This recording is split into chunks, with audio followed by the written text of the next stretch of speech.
gorgeous! Sabrina here. Today I wanted to share 8 useless beauty tips with you to ignore. We hear all the time about all of these wonderful beauty tips to do, but nobody ever really follows up after all that and says, hey, these are the ones that really didn't work. Skip them. And I want to go on record and say, before we get into the video, that just because I am labeling these tips as useless does not necessarily mean they're useless as a one-fit-all for everybody. I'm just sharing with you the ones that didn't work for me. If some of these worked for you, great, wonderful. You're more than welcome to keep doing them. Just don't attack me for it, because we all have opinions. Am I right? They're like elbows. We all have them. And yes, that's the cleaner way of saying that joke. I have a very oily complexion, so naturally, the very first thing that I want to do when I wake up in the morning is wash the face. Because I can't stand having had all of that oil on my face all night long. It's like the very first thing that I have to do.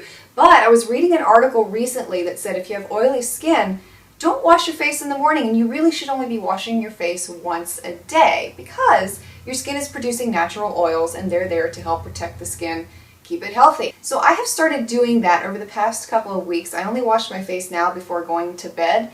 And I've noticed a tremendous difference. I feel like the dry patches on my face are not anywhere near as noticeable. They've started to diminish. And the oil production is also a lot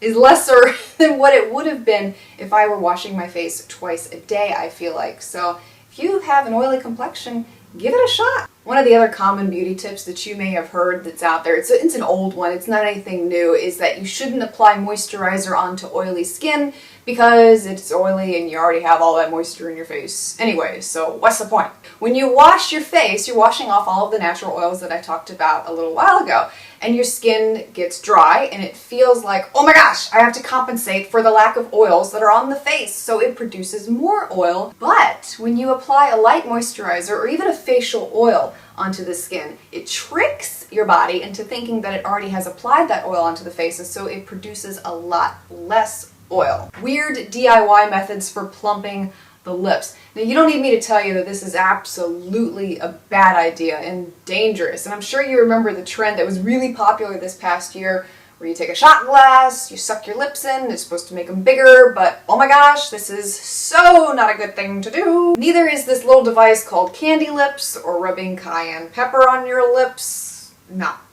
All this does is irritate your lips. It can dry them out, create a myriad of other problems. It's really not worth it. Instead, I would highly recommend using optical illusion tricks with makeup. And actually, I have a video, it's an old video, but still relevant, of all kinds of tips and things that you can do to make your lips look bigger, and I will have that linked below for you if you're interested. Just don't use a shot glass.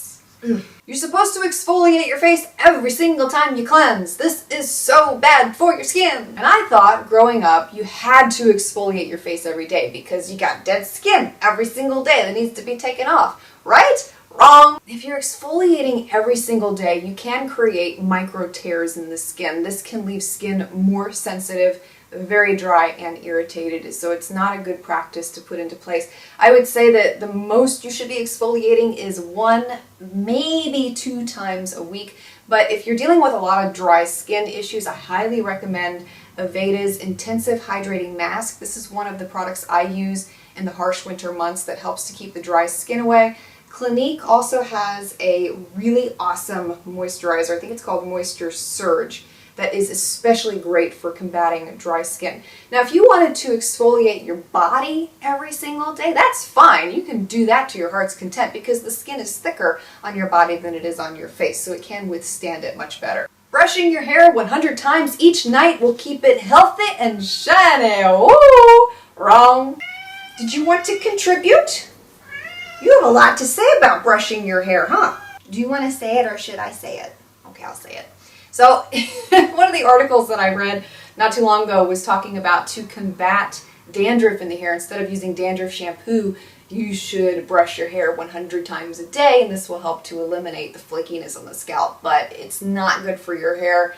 It actually strips the hair of its natural oils, can make your hair more frizzy, and weaken it also. And especially if you have curly hair, oh gosh, you are heavy. Excuse me. Okay, fine. As I was saying, if you have curly hair, you shouldn't be using a brush anyway. And this is something that I have stopped doing myself. And instead, I use a detangler with a wide tooth comb or my fingers to brush through my hair. I'm sure you've heard about this next one, and you may have tried it. I know I did.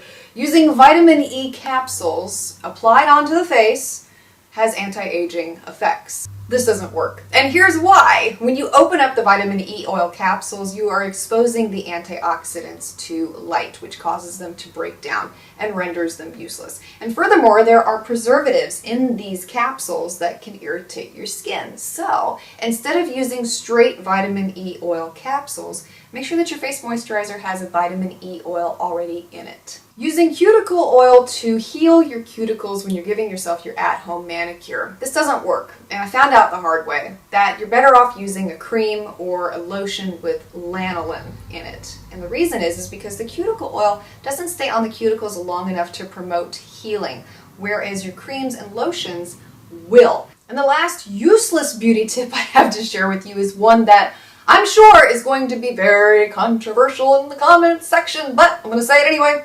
Using Preparation H underneath the eyes to reduce eye bags. I talked about this in a video a long while back. It's probably 2 years ago, but I'm going to mention it again just in case you missed that video.